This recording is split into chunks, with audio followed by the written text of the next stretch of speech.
Saya pernah bilang, kalau Indonesia mau stabil, setidaknya sampai tahun 2045. Tantangannya berikutnya adalah program-program besar yang banyak masih belum selesai ya. Karena yang harus dilakukan oleh partai adalah kesinambungan kepemimpinan dari Pak Jokowi dengan berbagai prestasinya itu sangat penting. Budiman Sujatmiko, si politisi visioner, penerus Jokowi. Inilah saatnya melakukan lompatan, inilah saatnya kita semua menjadi pelaku sejarah Indonesia masa depan. Presiden Jokowi memiliki visi yang jauh ke depan. Di antaranya adalah Presiden sudah merancang bagaimana Indonesia ini hingga tahun 2085 mendatang. Yang ambisi itu termuat dalam dokumen yang berjudul Impian Indonesia 2015 hingga 2085. Begitupun dengan rencana pemindahan ibu kota negara juga menunjukkan kalau mantan wali kota Solo itu visioner. Karena ketika semua sepakat Indonesia akan menuju negara maju, maka mau tidak mau pertanyaan, apakah di masa yang akan datang Jakarta akan mampu memikul dua beban sekaligus, yakni beban sebagai pusat pemerintahan dan sebagai pusat bisnis? Kalau jawabannya tidak ada pilihan lain selain memindahkan IKN. Ini sebuah gagasan lama yang sudah direncanakan saat itu oleh Bung Karno. Dan di zaman Pak Harto juga ada rencana juga untuk memindahkan. Dan memang kita harus memindahkan karena beban Jakarta ini terlalu sangat berat sekali. Hanya saja yang jadi masalah di sini, Presiden Indonesia tercinta tersebut tinggal 2 tahun lagi menjabat. Dan ia sudah menjadi presiden 2 periode. Artinya mau tidak mau, suka tidak suka, kedepannya Indonesia akan memilih presiden baru. Dan Pilpres 2024 nanti bisa dibilang fase yang kritis. Lalu yang jadi pertanyaannya, siapakah yang layak jadi penerus Jokowi? Salah satunya adalah Budiman Sujatmiko. Pertanyaannya, kenapa mantan aktivis itu?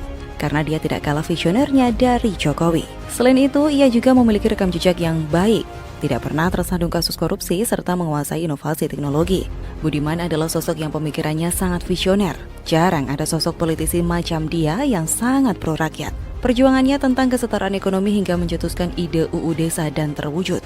Budiman sosok idealis dan nasionalis yang cerdas. Orang-orang seperti ini sudah saatnya diberi panggung untuk menyumbangkan pemikiran cerdasnya untuk kemajuan dan kesejahteraan bangsa. Diketahui saat ini Budiman Sujatmiko merupakan Ketua Umum Inovator 4.0, sebuah komunitas yang berisikan orang-orang hebat seperti akademisi, ahli rekayasa, peneliti, programmer, seniman, dokter, dan lain-lain yang sedang menggarap pengembangan komputasi kuantum, rekayasa genetika, teknologi pertanian, kecerdasan buatan, drone, otomatisasi, sumber energi terbarukan, manajemen talenta, dan sosial budaya dalam rangka mempersiapkan Indonesia menuju revolusi industri 4.0. Pihaknya saat ini sedang menggarap proyek Bukit Algoritma, yang mana ini merupakan proyek pengembangan kawasan ekonomi khusus atau KEK Teknologi dan Industri 4.0 yang berlokasi di Sukabumi, Jawa Barat. Disinilah kedepannya riset dan pengembangan sumber daya manusia berpusat. Atau dengan kata lain, Bukit Algoritma ini akan menjadi Silicon Valley-nya Indonesia. Kebiasaan saya dan teman-teman itu sederhana aja. Kita melakukan sesuatu yang besar, sesuatu yang banyak orang anggap mustahil atau susah, tapi kita yakin bahwa ini bisa diwujudkan. Sehingga dengan Budiman Sujatmiko jadi capres, harapan kedepannya Indonesia jadi negara dengan teknologi maju terbuka lebar. Kemudian yang patut dipertimbangkan juga adalah mantan anggota DPR tersebut sangat peduli terhadap desa. Dialah yang membidani berdirinya UU Desa. Bahkan Budiman Sujatmiko pernah tercatat sebagai pembina Parade Nusantara, sebuah organisasi yang menghimpun seluruh kades dan seluruh perangkat desa di seluruh Indonesia.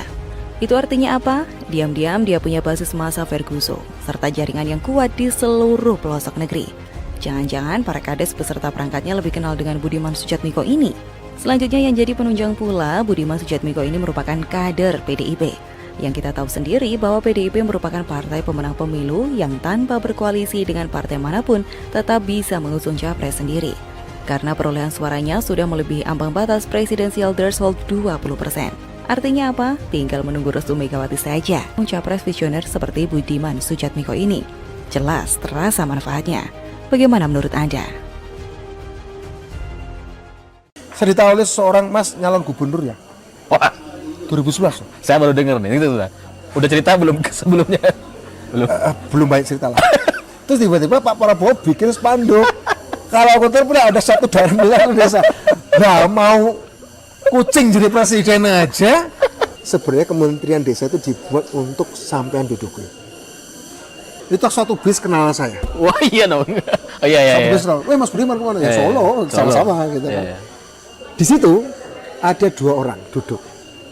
Satu saya kenal, namanya Pak FX Rudiatmo, Ketua DPC PD Perjuangan Iya, Solo. iya, iya. Mas, di Solo ya? Oh iya. Ya aku kan mau ini diutus untuk bantu diskusi dengan calon wali kota Solo sama gitu kan. Dalam bis, perjalanan bis dari terminal ke pesawat. Oke. Minimal juara 2 lah atau juara 3 kira-kira. Oke. Pak Jokowi berhasil membuat dia bukan naik kelas tapi naik ranking. Oke. Guru itu adalah Jokowi. Guru itu adalah Jokowi. Oke.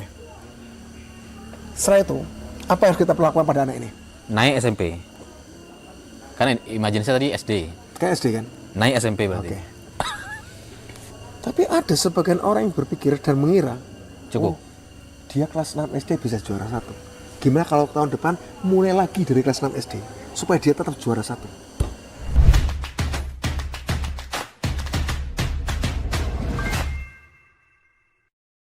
Halo, selamat sore semuanya. Hari ini saya sedang bersama Mas Budiman Sujatmiko yang pasti kalian semua udah tahu sebelumnya. Dan sekarang tuh saya sempat ngajak ketemu sama Mas Budiman gitu. Ternyata beliau ngasih share lokasi di Batu. Saya pikir Mas Budiman punya rumah di Batu. Tak pikir punya rumah di Batu. Enggak, pengen kapan-kapan ya kalau ada rezeki pengen punya rumah di tempat yang segar seperti ini. Iya. Ternyata ini di PD Perjuangan ya. Ya, kantor PDI Perjuangan, Ya. kantor Badan Pelatihan. Oh, dan sedang ada acara di sini. Iya. Oke. Saya udah lama pengen ngobrol sama Mas Budiman terkait Undang-Undang Desa karena saya tahu gitu ya, ada banyak orang yang nggak tahu kalau Undang-Undang Desa itu dulu digagas sama sampean.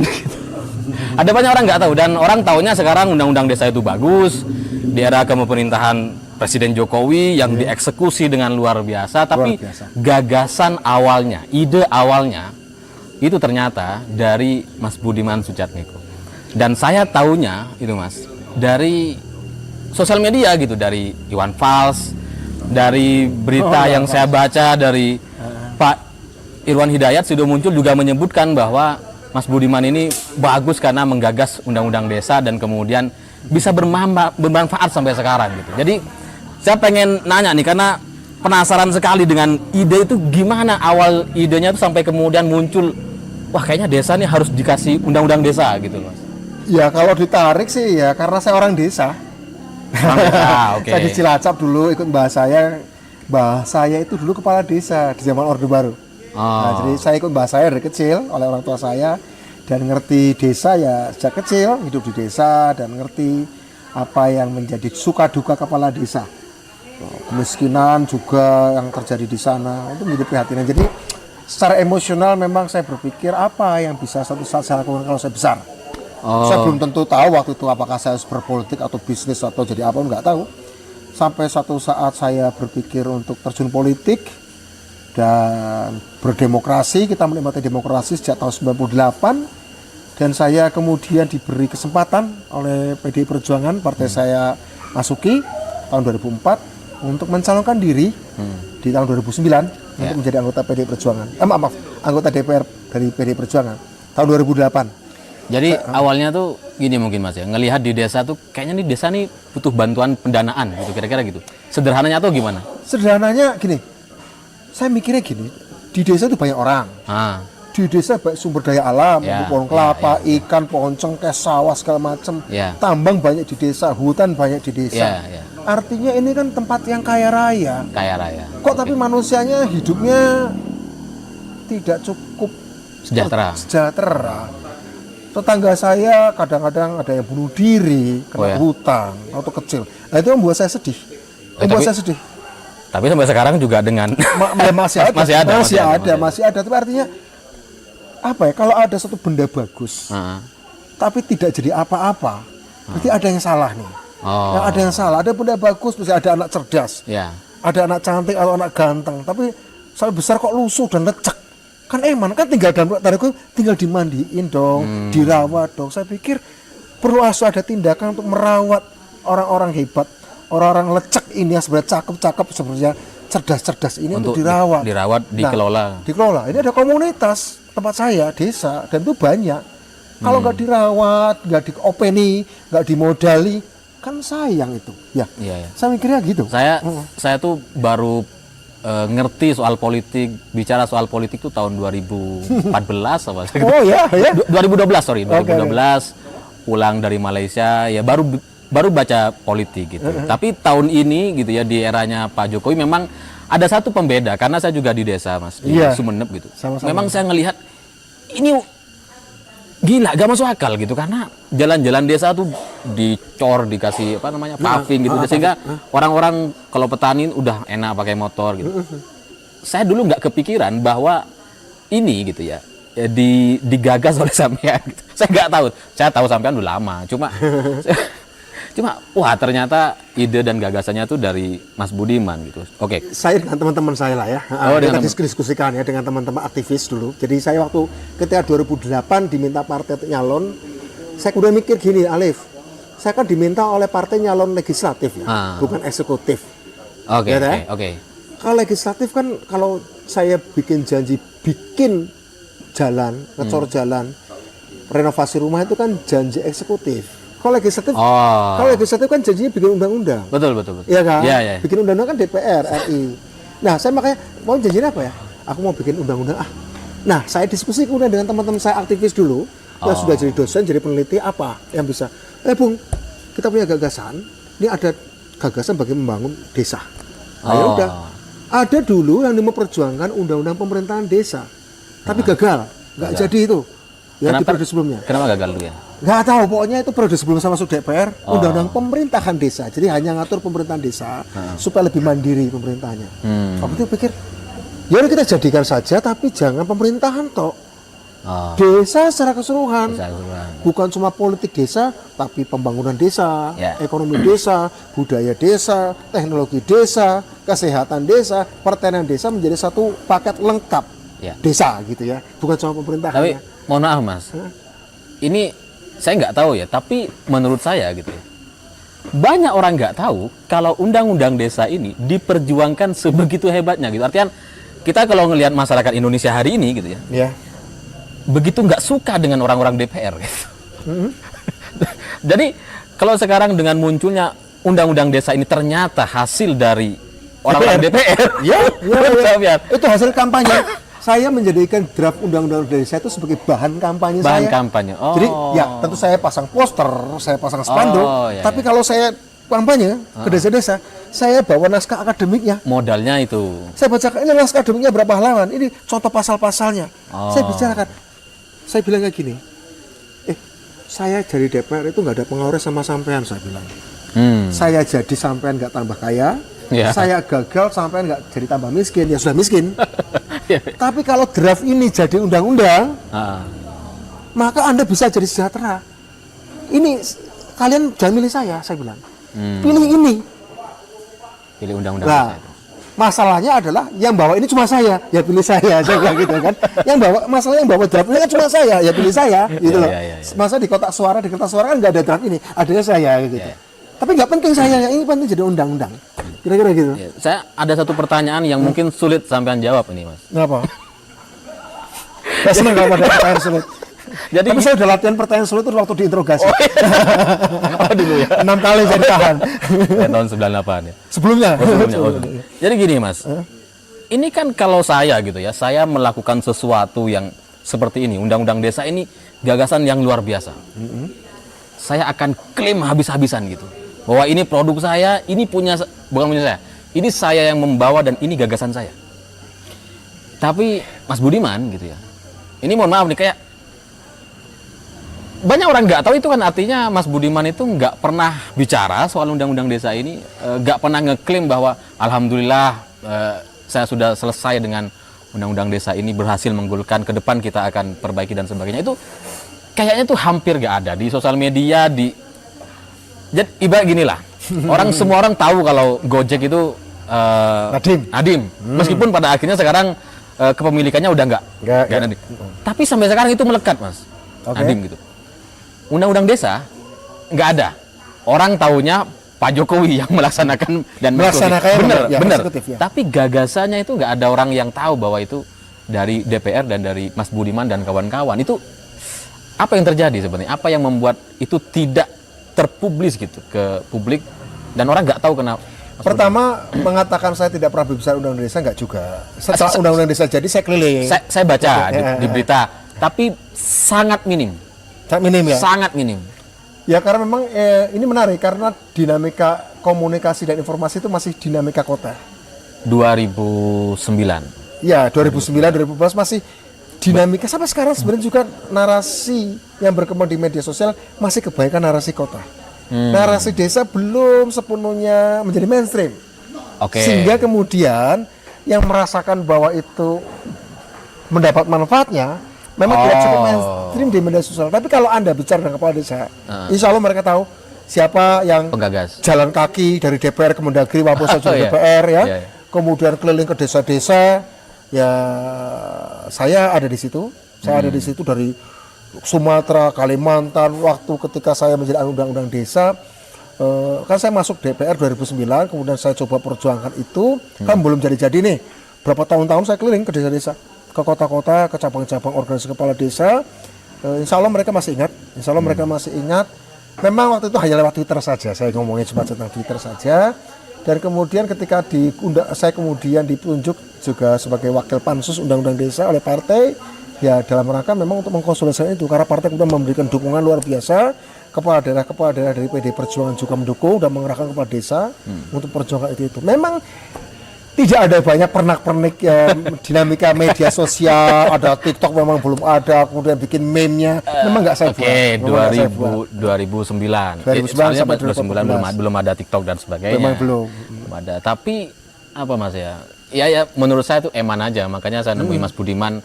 Ini mungkin teman-teman Siwot pasti pengen tahu gitu bahwa dalam undang-undang desa ini ada penggagasnya dan saya sekarang pengen tanya tuh dengan undang-undang desa ini kan sudah berlangsung sekitar dari dia mulai berlaku kan 2014 ya? 2014 sampai sekarang 2022 7 tahun.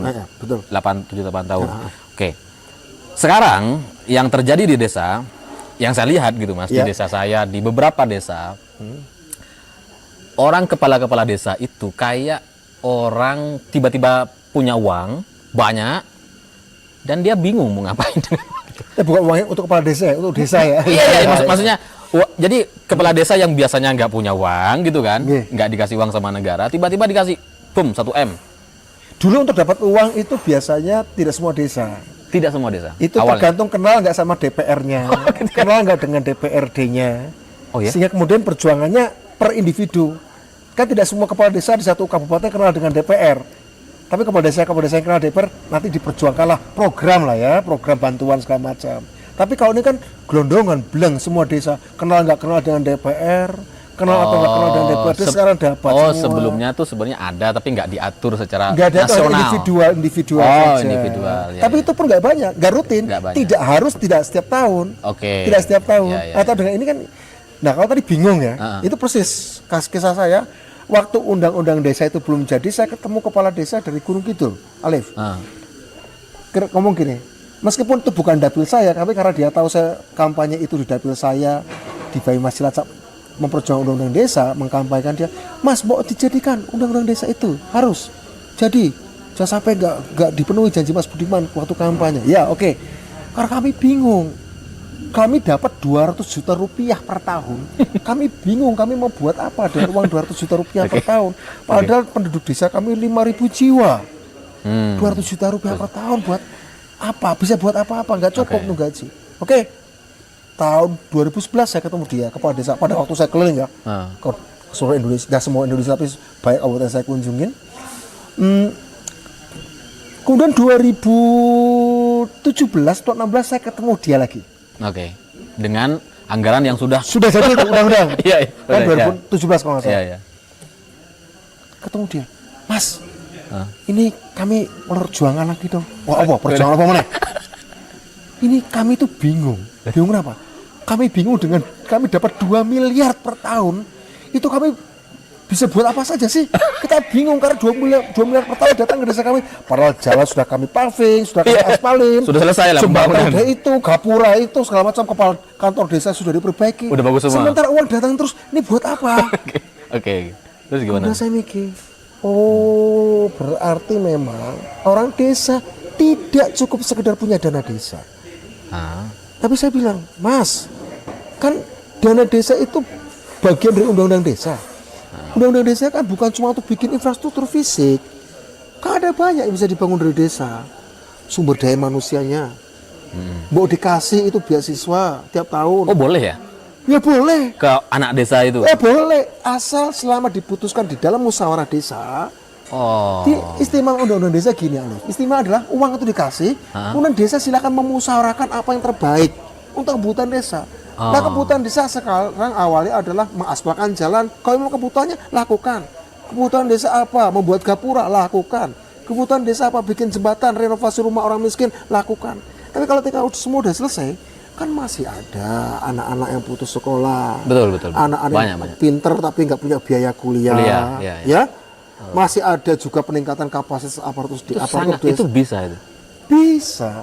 Bisa juga dipakai untuk bikin bisnis badan usaha milik desa. Ya, gini Mas. Bisa. Kondisi di lapangan hari ini, tidak semua mungkin ada kepala desa yang melakukan itu. Memang masih minim. Ya, tapi tidak semua. Nah, kalau dari awal tadi ceritanya kan, dulu tuh dana desa tuh ada sebenarnya, tapi nggak semua. Ya, hanya Bapak bukan dana desa, hanya proyek proposal per tahun. Yang belum tentu tahun depan dapat lagi. Belum tentu tahun depan lagi. Itu kan situasinya jadi sama kayak sekarang kayak dana desa yang secara penyalurannya itu masih belum tersistematis dan kepala desa itu masih ragu-ragu untuk menyalurkan, bahkan mungkin belum tahu kalau dana desa itu bisa digunakan untuk beasiswa, untuk bisnis masyarakat. Misal gini, kalau di desa saya tuh ada banyak orang punya sapi, sapi. Boleh kan untuk didanai gitu, untuk kredit boleh. Kredit sapi. Di dapil saya di Banyumas ada di Desa Langgung Sari, bikin peternakan rakyat, peternakan koperasi, rakyat ikut serta bikin plasma inti. Desa BEM-desa bikin intinya, kemudian masyarakat bikin plasma peternakannya, sama gula aren. Industri intinya gula aren oleh BUMDes. Kemudian masyarakat petani gula arennya juga ikut di situ. Boleh. Kalau rugi gimana misalnya? Nah, ini menarik. Karena ada namanya BUMDes ya. Jadi PPDes misalnya dapat 1 miliar tahun ini. Katakanlah 700 juta atau 600 juta untuk pembangunan infrastruktur. 400 juta dialihkan untuk BUMDes. BUMDes ini adalah dikelola sebagai usaha profesional. Bisa rugi bisa untung, nggak ada masalah. Namanya juga bisnis. Jadi 400 juta itu dihitung sebagai modal bisnis. Tidak diminta pertanggungjawaban karena ini sudah menjadi bisnis. Begitu. Boleh aja sebenarnya. Tapi kenapa gini Mas? Kenapa itu beberapa kepala desa tidak melakukan itu? Sebagian tidak tahu, sebagian takut. Sebagian tidak tahu, sebagian takut rugi. Takut rugi juga. Takut dikiranya ini melanggar aturan. Padahal enggak. Nah, solusi dari Mas Budiman sebagai penggagasnya agar ini bisa diterapkan secara nasional. Ya literasi dan pendidikan, sosialisasi. Makanya saya juga tiap bulan saya masih keliling desa loh. Baik itu waktu pandemi saya pakai Zoom ya. Tapi sekarang setelah udah reda ya saya keliling lagi. Sebelum pandemi juga saya sekeliling desa kok, pelatihan untuk teknologi informasi. Bagaimana dana desa sebagian juga bisa mengembangkan BUMDes dan BUMDesnya bergerak untuk teknologi informasi. Bisa juga untuk mengembangkan energi terbarukan, solar panel, bisa untuk beasiswa, bisa untuk kesehatan. Jadi itu sosialisasi sudah dilaksanakan. Tapi kan belum terjangkau semua. Gitu. Cara untuk menjangkau semua tuh apakah perlu semacam bantuan dari bupati untuk? Sangat perlu. Makanya itu saya juga bicara sama beberapa bupati. Saya bicara juga lewat Ketua APKASI, Asosiasi Pemerintah Kabupaten seluruh Indonesia, supaya kita bisa ketemu dengan beberapa kabupaten supaya ya udah kita bikin sosialisasi bareng aja. Kita bikin sosialisasi bareng yang tidak sempat disosialisasikan oleh Kementerian Desa dan Kementerian Dalam Negeri, yaitu terutama alokasi dana desa BUMDes untuk pengembangan bisnis teknologi, bisnis pertanian, bisnis kesehatan yang dimiliki oleh orang desa, dimiliki oleh desa. Kita lakukan itu. Dan yang paling penting juga sekarang ini adalah yang kurang banyak disadari, tapi sebenarnya beberapa desa sudah melakukan untuk investasi sumber daya manusia. Seperti peningkatan kapasitas aparat. Peningkatan kapasitas anak muda. Baik untuk biaya sekolah beasiswa maupun juga kursus-kursus pengelolaan bisnis, kursus-kursus teknologi pertanian, Oke. kursus-kursus peternakan, itu bisa. Atau kerjasama secara profesional dengan kampus yang paling dekat dengan desa itu, bisa. Bisa desa-desa di Jember, ayo kerjasama dengan Universitas Jember Boleh, tentang gitu ya? pertanian, silakan bayar profesional, misalnya Fakultas Pertanian Universitas Jember, ya, Ya. atau fakultas apa pendidikannya Universitas Jember, kerjasama untuk pendidikan anak-anak dibayar oleh desa, profesional. Profesional. Ya, ya. Oke. Kemudian kampus juga bisa membuka kelas-kelas kursus-kursus singkat 6 bulan untuk kepala desa, untuk pemuda desa, vokasi, pendidikan vokasi. Ini menarik. Sangat bisa. Ini menarik. Ini saya mau cerita terkait apa yang ada di lapangan, Mas. Ya, ya, betul. Terkait pelatihan-pelatihan, Ya, vokasi betul, dan betul. sebagainya itu gitu Ya. ya. Kadang pelatihan-pelatihan itu hanya sebatas formalitas, hanya untuk menyalurkan anggaran, ngabisin anggaran, sementara potensi di desanya itu sebenarnya bukan itu gitu, Mas. Misal nih, di satu desa ini itu banyak pertanian katakanlah semangka gitu ya. Ya. Tiba-tiba vokasinya, pelatihannya soal bikin roti, tidak masalah gitu.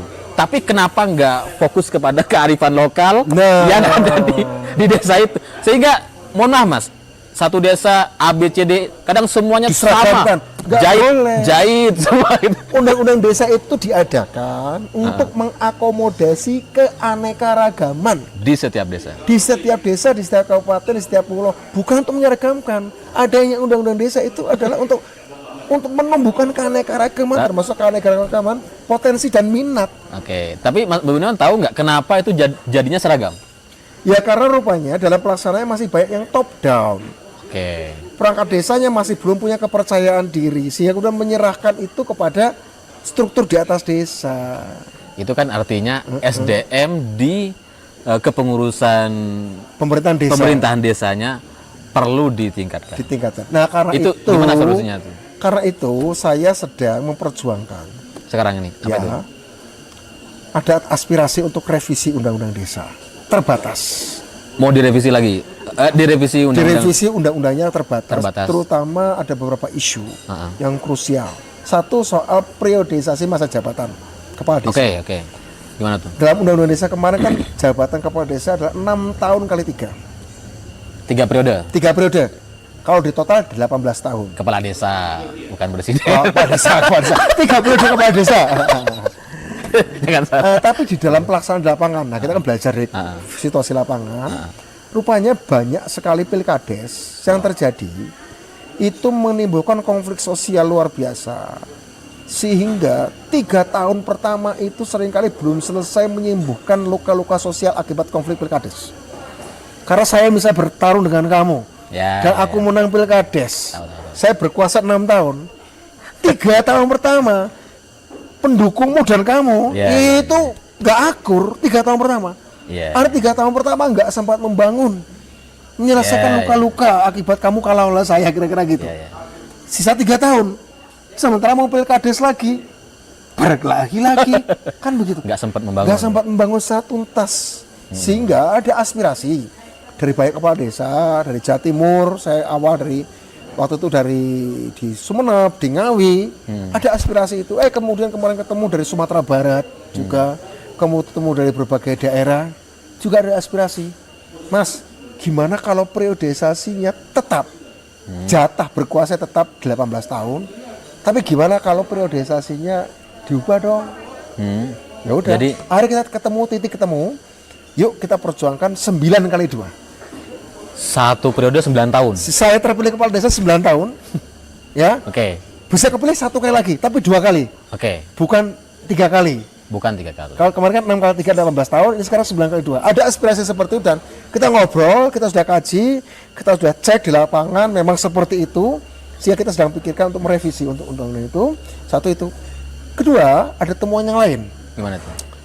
Karena kita tahu bahwa sekarang ini era revolusi industri ya, di mana pembangunan Pak Jokowi sudah membangun infrastruktur fisik luar biasa. Oke. Bikin jalan tol ribuan kilo, jembatan. Ibaratnya komputer Indonesia itu perangkat kerasnya sudah dibawa oleh Pak Jokowi dalam bentuk infrastruktur fisik. Nah kita ingin ke depan perangkat lunaknya, softwarenya, sama brandware-nya, perangkat otaknya manusia Indonesia itu harus ditingkatkan. Sehingga desa harus ada prioritas, tidak mengganggu anggaran pembangunan fisik di dana desa, tidak mengganggu orientasi peningkatan kapasitas dan kesejahteraan aparat desa. Tapi sekarang ada alokasi khusus dana untuk peningkatan kapasitas masyarakat desa, ya pemudanya, ya petaninya, ya nelayannya, sehingga saya lagi memperjuangkan coba ada poin C di pasal 72 tentang dana desa, yaitu dana sumber daya manusia desa, dana SDM desa, bukan lagi dana desa saja, bukan lagi dari nasional, bukan lagi alokasi dana desa dari Pemda, tapi ada juga dana sumber daya manusia desa dari nasional, khusus untuk alokasi peningkatan kualitas sumber daya manusia desa, petaninya, pemudanya, nelayannya, ibu-ibunya, remajanya, guru-gurunya, karena agar ini bisa ada alokasi bertahun-tahun ke depan, orang desa bisa mengejar ilmu pengetahuan. Mungkin nanti semacam seminar atau sekolah gitu ya? Sekolah, sehingga nanti kemungkinan kita nggak usah ada lagi pendampingan desa, tapi dana itu dialokasikan untuk dana sumber daya manusia desa. Nanti diutus sosok yang mengisi seminar itu, yang mengutus ya Pak? Ya, pertama bisa dari negara harus wajib hadir. Oke. Ya, semacam Saya takutnya itu. nanti kelompok radikal. Negara dan perguruan tinggi. Oke. Negara dan perguruan tinggi terdekat. Setempat. Oh, Terdekat. Terdekat. Nah, Oke. belum tentu di satu kabupaten ada perguruan tinggi toh. Oke. Ya. Oke. Ya misalnya di apa? Bondowoso. Ya, Universitas Jember itu prioritas. Oke. Misalnya seperti itu. Oke. Ya. Di Sumeneb apa? Misalnya seperti itu ya, misalnya kayak gitu ya. Ada. Ya ada. Pasti ada lah. Di Karasidenanya pasti ada perguruan tinggi terdekat. Iya. Jadi nanti itu alokasi bagi negara. Utamakan pendidikan vokasional. Pendidikan keterampilan dalam penguasaan teknologi informasi, teknologi pertanian kalau itu adalah desa agraris, teknologi perikanan kalau itu desa nelayan, teknologi pertambangan kalau di situ mungkin tambangnya banyak, ya. Teknologi perkebunan, kehutanan kalau itu desa pinggiran hutan. Sesuai apa yang kamu katakan tadi, keanekaragaman masing-masing potensi desa yang berbeda itu dinaikkan. Nanti dialokasikan, ya. Katakanlah yang dari negara, alokasi dana sumber daya manusia desa adalah dari negara adalah berkaitan dengan pemahaman tentang politik kebangsaan. Itu penting. Oke. Jadi sekolah itu bukan cuma yang keterampilan vokasional, tapi politik kebangsaan. Jadi warga desa, perangkat desa wajib ikut semacam lemhanas desa lah. Jadi ada alokasi dana sumber daya manusia desa untuk semacam lemhanas desa. Di lain pihak dari alokasi dana sumber daya manusia desa untuk pendidikan vokasional, yang itu kerjasamanya dengan perguruan tinggi. Wah. Boleh saja yang setempat, tidak wajib, tapi diprioritaskan dengan perguruan tinggi setempat, atau perguruan tinggi yang jauh nggak apa-apa juga, itu kebebasan desa. Oke. Misalnya desanya di Jember, mau dari ITB boleh-boleh saja. Yang penting sesuai kebutuhan, menguntungkan, dan bermanfaat kepada masyarakat. Jadi dua dana sumber daya manusia desa untuk pendidikan keuangan kebangsaan dari Lemhanas, semacam Lemhanas desa, tapi nggak usah di Jakarta, dibuat kelas-kelas Lemhanas desa untuk perangkat, tapi untuk rakyatnya adalah pendidikan vokasional. Menurut saya itu wajib, karena kita soal ideologi dan teknologi itu harus kita kejar. Itu wajib itu. Ini dari tadi ini kita bicara soal gagasan, ide, revisi undang-undang. Ini soal kerja-kerja di legislatif, Mas. Yang memang Mas Budiman lakukan. Sekarang saya nggak di legislatif. Sekarang nggak, tapi sebelumnya kan 2 periode. Tapi saya tertarik juga untuk bahas soal gagasan itu. Cuma saya pengen sedikit loncat ke eksekutif gitu. Misalkan nih, misalkan Mas Budiman punya, kalau tadi kan ide gagasan itu sebatas perencanaan, gagasan atau aturan gitu loh. Saya tuh selalu punya keyakinan gini, Mas. Orang yang punya gagasan, orang yang punya ide dan gagasan untuk menciptakan satu aturan dan yang baik untuk masyarakat gitu ya. Kalau dia diberikan kesempatan untuk mengeksekusi di posisi eksekutif gitu, secara logis itu mestinya lebih baik. Mestinya. Sebelum sampai ke sana, saya tanya Mas Budiman, setuju nggak dengan pendapat saya nih, bahwa kalau orang yang punya gagasan itu diposisikan di posisi eksekutif, mestinya dia akan cepat mengeksekusi apa yang sudah dia gagas sebelumnya. Ya, setiap ide atau ideologi itu punya ayah dan ibu kandungnya. Oke. Ya memang bagusnya anak-anak ide ya, anak-anaknya dalam berupa ide itu harus diasuh oleh bapak ibu kandung yang melahirkannya. Kira-kira gitu. Ya seperti itu. Yang melahirkan dan yang mengasuhnya karena tahu DNA-nya, tahu sifat-sifatnya, dan ketika pernik-perniknya, tahu wataknya. Gitu. Dan ketika ada masalah langsung diselesaikan. Karena ini anak kandungnya. Anak kandungnya. Soal eksekutif itu ada satu cerita menarik, Alif. Gimana? Di 2011, saya terpilih jadi anggota DPR RI pertama 2009. 2009, oke. Kemudian saya kan ditagih untuk melaksanakan undang-undang desa. Ya. Kan butuh waktu bertahun-tahun. Ya. 2011 belum terjadi itu undang-undang desa. Belum kan masih berjuang toh. Ya. Walaupun saya sudah di DPR-nya. Saya ditawari seorang Mas nyalon gubernur ya. Oh, 2011. Saya baru dengar nih. Itu udah cerita belum sebelumnya? Belum. Belum banyak cerita lah. 2011 saya dicalonkan jadi gubernur. Iya. Gubernur DKI. 2011. 2011 berarti sebelum Pak Jokowi. Zamannya masih Pak Fokke. Menarik ini. Lanjut. Demi Allah nih. Wow, ya, lanjut. Dan yang menawarkan itu orang yang menurut saya punya kapasitas banyak. Sorry. Pengusaha, partai politik? Pengusaha non partai. Oke, lanjut. Oh, kenapa, Pak? Ya, ada harus berkarya. Oke. Di eksekutif. Karena mungkin ngelihat perjuangan Mas Budiman. Enggak tahu apalah saya dia enggak. Oh, dia enggak bilang, Enggak bilang alasan. Enggak bilang, oke. Enggak bisa alasan. Oke. Terus saya bilang gini, waduh, saya tersanjung sekali dicalonkan jadi gubernur DKI. Waktu itu belum muncul nama Pak Jokowi, belum muncul nama Ahok. Belum. Oke. Usia saya baru 41 tahun waktu itu. Oke. Tapi Pak, dengan segala hormat, saya ini masih punya utang. Apa itu? Saya jadi DPR ini karena punya utang undang-undang desa, Pak. Katakanlah saya kemudian keluar dari DPR, terpilih jadi gubernur DKI, menang, dan saya jadi gubernur yang baik. Artinya, terpilih jadi gubernur yang baik, amanah gitu ya. Paling banter yang bahagia cuma 8 juta orang, Pak. Orang di Jakarta. Yang itu susah dibahagiakan. Gitu. Itu logikanya. Banyak maunya ya. Lanjut. Dan kalau saya selesai ya paling jangan-jangan kalau dan saya nggak terpilih misal dalam pilkada besoknya, dalam pilkada 2017 ya mungkin kebahagiaan itu selesai cuma 5 tahun. 8 juta orang kebahagiaan cuma 5 tahun. Oke. Tapi kalau undang-undang desa yang saya janjikan ini jadi, Pak, yang berbahagia itu 130 juta orang. Dan itu akan tetap bahagia meskipun saya sudah mati. Itu akan jadi warisan. Jadi saya sederhana aja. Jadi pendapat kamu bahwa satu ide itu harus dieksekusi itu benar. Sepenuhnya benar. Oke. Tapi ketika saya dapat pilihan itu dalam pengalaman saya pernah menolak itu. Karena yang paling penting adalah waktu itu adalah sesuatu yang sifatnya lebih universal. Gitu. Oh, bukan. Kalau DKI Jakarta memang nggak perlu undang-undang desa itu. Oh gitu ya. Udah naik kelurahan. Nggak ada, nggak ada. Nggak. Kalau di Jakarta memang nggak sesuai. Ya, saya lagi cerita aja. Saya eksekutif legislatif. Jadi tidak mutlak godaan eksekutif itu lebih besar daripada pesona eksekutif.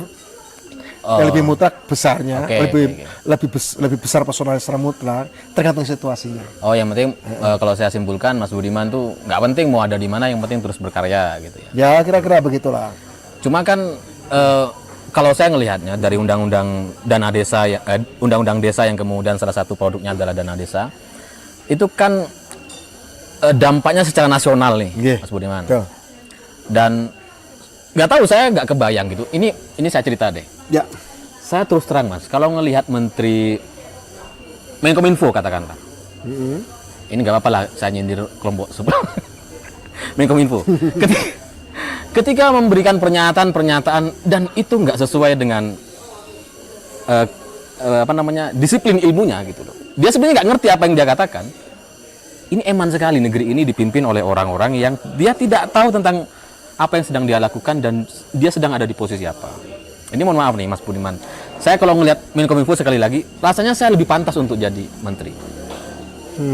Saya yakin dengan itu. Nah, Mas Budiman, kita nggak bicara kasus per kasus ya, tapi sebagai sebuah prinsip ya. Saya membandingkan diri saya dengan Menkominfo sekarang dengan segala kesalahan dan segala ketidaktahuannya. Gitu loh. Saya tahu di luar saya ada banyak orang lebih pintar dari saya soal informasi dan teknologi ini. Cuma kalau dibandingkan dengan Kominfo, saya pikir saya lebih tahu itu. Nah, dengan adanya undang-undang desa yang digagas oleh Mas Budiman, saya sempat berpikir, kenapa ya orang ini kok nggak jadi Menteri Desa misalkan, yang bisa mengatur dan mengasuh tadi yang sampean sampaikan itu. Ya, kalau itu kan prerogatif presiden ya. Oke, prerogatif presiden. Jangan percaya pada saya. Gini. Kira-kira Pak Jokowi tahu nggak kalau yang menggagas undang-undang desa itu Mas Budiman? Insya Allah tahu, karena pada waktu kampanye pertama Pilpres 2014, saya diajak diskusi khusus dengan Pak Jokowi, oleh Pak Jokowi. Pak Jokowi mengundang diskusi pertama by phone, kemudian setelah itu di lapangan. Kita ngobrol di sebuah restoran di Cilacap.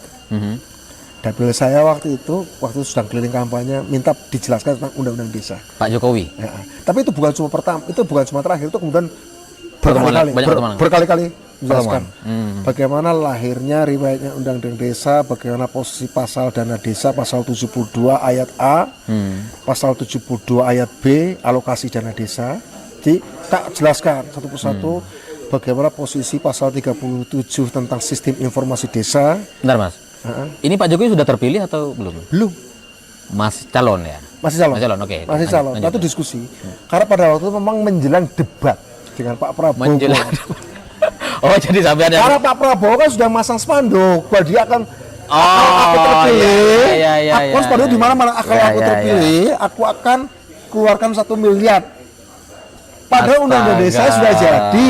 Aku baru ingat. Iya, benar. Jadi gini, undang-undang desa kan jadi 2014. Terus kampanye pemilu 2014. Siapapun jadi presiden pasti harus mengeluarkan dana desa itu. Harus Oke? melaksanakan. Terus tiba-tiba Pak Prabowo bikin spanduk. Kalau aku terpilih ada 1 daerah miliar desa. Nah, mau kucing jadi presiden aja harus itu, bukan usah Pak Prabowo gitu kan? Iya kan? Aku baru ingat. Iya dulu ingat banget. 1M. Iya, iya, kan spanduk di mana-mana. Di mana-mana itu. Pak Jokowi, iya Mas Budiman, lapor kan. Oke, kita ketemu Pak di Cilacap. Saya kebetulan lagi di Cilacap nih Pak. Lagi kampanye di Cilacap. Saya lagi di Cilacap, kita ngobrol lah di sebuah restoran. Tak terang, ini Pak, kan mau menjelang debat. Ada jadwal debatnya, temanya salah satu ada tentang desa. Temanya ada debat besoknya, kedua kan tentang desa. Ini Pak tak terangkan, ini Pak posisi undang-undangnya. Jadi siapapun jadi presiden itu wajib. Bahwa soal jumlahnya, soal jumlah itu adalah keputusan eksekutif.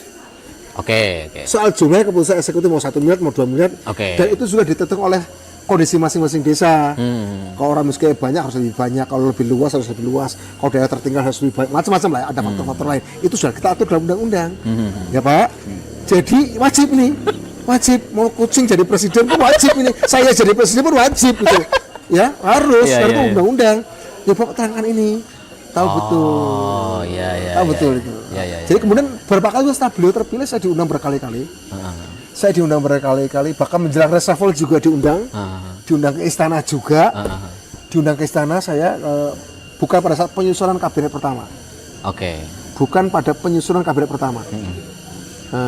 Tapi saya mau cerita, pada saat penyusunan kabinet pertama kan Menteri Desanya transisi, bukan dari PD Perjuangan.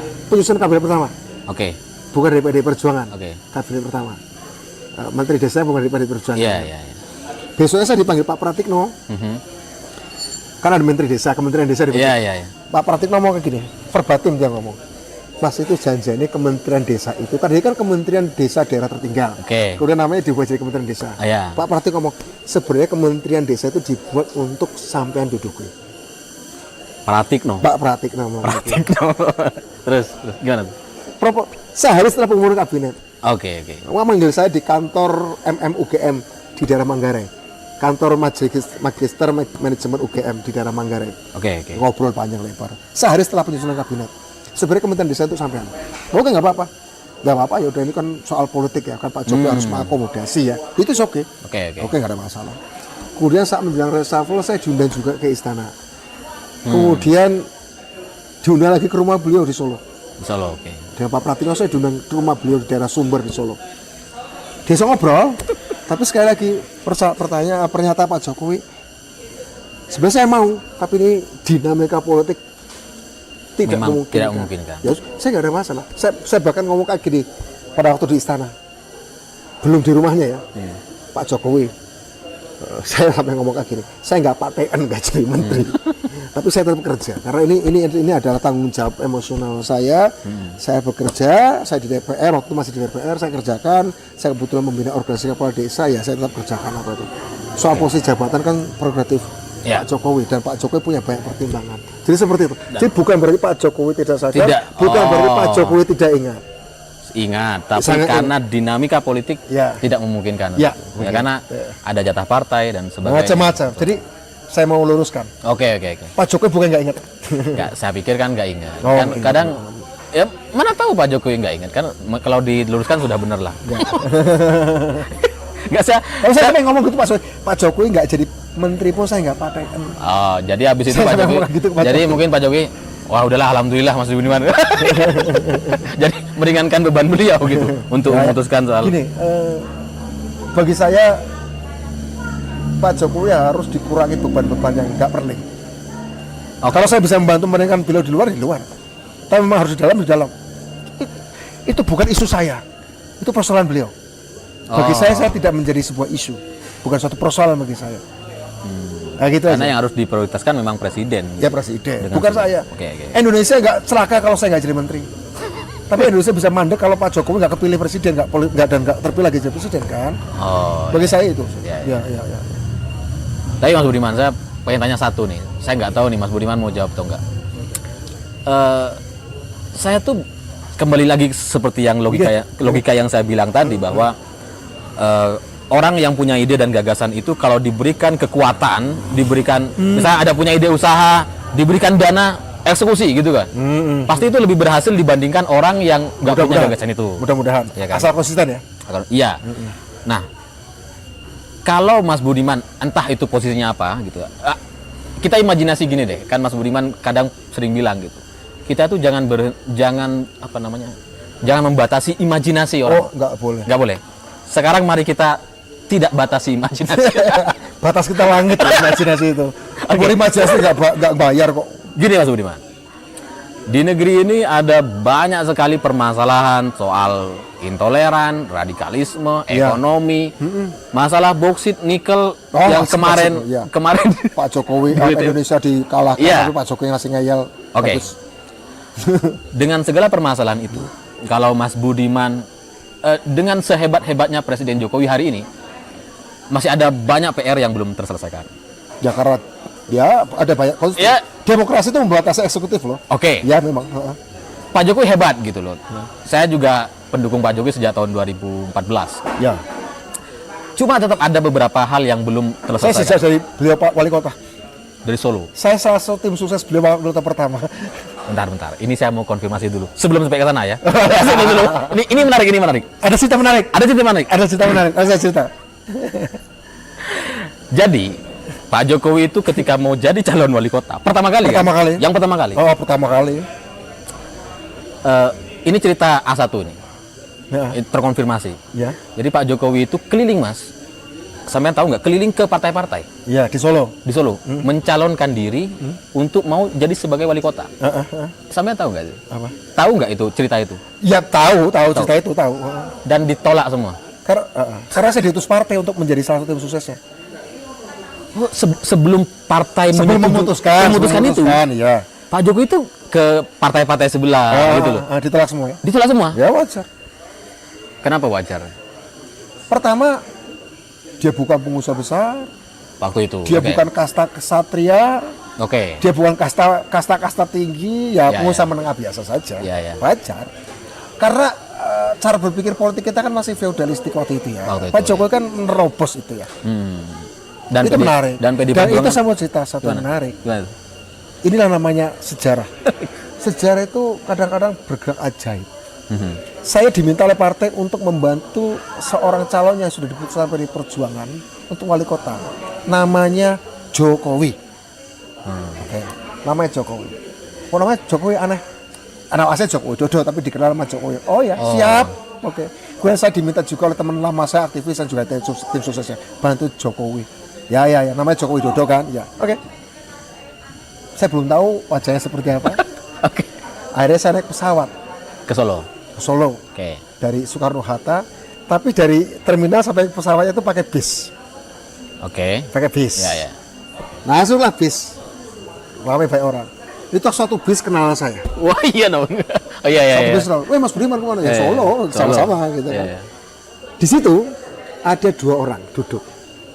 Satu saya kenal, namanya Pak FX Rudiatmo, Ketua DPC PD Perjuangan Iya, Solo. iya, iya. Mas, di Solo ya? Oh iya. Ya aku kan mau ini diutus untuk bantu diskusi dengan calon wali kota Solo sama gitu kan. Dalam bis, perjalanan bis dari terminal ke pesawat. Oke, oke. Sebelahnya ada orang duduk senyum. Kayak gini ke saya, kayak gini. Sebagaimana semua orang di bis itu nyapa saya. Dan tak ada satu orang pun di bis itu nyapa orang itu. Saya senyum. Iya untuk Pak Jokowi kan, kata Pas FX Rudiatmo. Iya. Ini Pak Jokowi. Oh ini Pak Jokowi. Oh Pak. Ya Pak. Nanti saya mendarat saya akan ke rumah Bapak ya. Oh iya Mas, saya tahu akan ketemu Mas Budiman, maka saya pulang juga. Maka saya harus ketemu. Oh iya, nanti saya mendarat saya ke hotel dulu, setelah dari hotel ke rumah Bapak ya. Ya kita aja. Semua orang kenal saya bis itu. Di bis itu tak ada satu orang pun menyapa Jokowi. Apa hikmah dari itu? Moral story-nya. Membuat seseorang dari tidak terkenal menjadi terkenal. Itulah soal momentum. Soal momentum sejarah. Momentum sejarah. Ya, artinya di situ momentum sejarah Pak Jokowi. Mungkin saya dianggap pernah membuat momentum sejarah di masa lalu. Tapi pada peristiwa itu adalah momentum sejarah dia. Dan itu adalah sesuatu alam bergerak, sejarah bergerak, semesta bergerak dengan cara yang unik. Dan itu misteri-misteri seperti yang harus kita pelajari. Peristiwa di bis itu bagi saya menjelaskan tentang sejarah, menjelaskan tentang semesta, bagaimana semesta bergerak dan bagaimana popularitas itu bergerak, elektabilitas bergerak. Dan saya banyak pelajaran banyak dari situ. Tapi kenapa? Tapi sejarah dan alam akan berpihak pada mereka yang berketulusan. Ini saya berimajinasi gitu. Gak gini Mas Budiman, dulu waktu dia disuruh ke Solo, disuruh sama Bu Mega atau? Iya ada partai. Partai. Dan waktu itu tugasnya untuk memenangkan Pak Jokowi sama FX Rudi. Iya kan itu waktu sama ya. Saya tuh dengar cerita juga kan sebelum diputuskan sama partai, Pak Rudi itu datang ke pabriknya Pak Jokowi gitu. Pak Jokowinya nggak ada. Bilang ke Jokowi, kemarin saya lihat dia mau jadi calon wali kota katanya, udah datang ke partai-partai terus kayaknya belum oke gitu. Partai-partai yang belum oke. Yang belum setuju dan nggak mau mencalonkan Pak Jokowi kira-kira. Ada 4-5 partai lah kata Pak Rudi. Kalau Pak Jokowi mau, ya dia yang jadi calonnya, saya wakilnya. Kita maju dari PD Perjuangan. Iya. Sih. Dan sampai sekarang Pak Rudi tuh kayaknya akrab banget sama Bu Mega. Oh Bu Mega ya. Ya, apakah karena faktor itu atau ada faktor? Enggak, kalau dengan sejarah, Pak Rudi, Bu Mega faktor sejarahnya zaman dulu. Udah lama ya. Peristiwa lahirnya PD Perjuangan 27 Juli panjang sejarahnya. Jauh dari itu. Jauh sebelum itu. Jauh sebelum itu. Sehingga mungkin posisi Pak Rudi itulah yang kemudian menguatkan rekomendasi akhirnya muncul Pak Jokowi. Ya, jadi itulah peristiwa-peristiwa menarik. Saya menjadi saksi awal perjalanan dari Pak Jokowi. Artinya, sampai selesai setelah itu ya saya nggak pernah datang ke Solo lagi. Sampai saya selalu dapat pesan dari orang PD Solo. Mas, setelah Pak Jokowi jadi wali kota, Mas sampai disuruh ke Solo main. Tapi entah kenapa pada waktu memang saya lagi sibuk advokasi undang-undang desa ya, sehingga nggak sempat ke kota. Saya mainnya ke kabupaten-kabupaten saja, saya nggak ke Solo. Menarik. Itu cerita-cerita aja. Tapi itulah peristiwa menarik.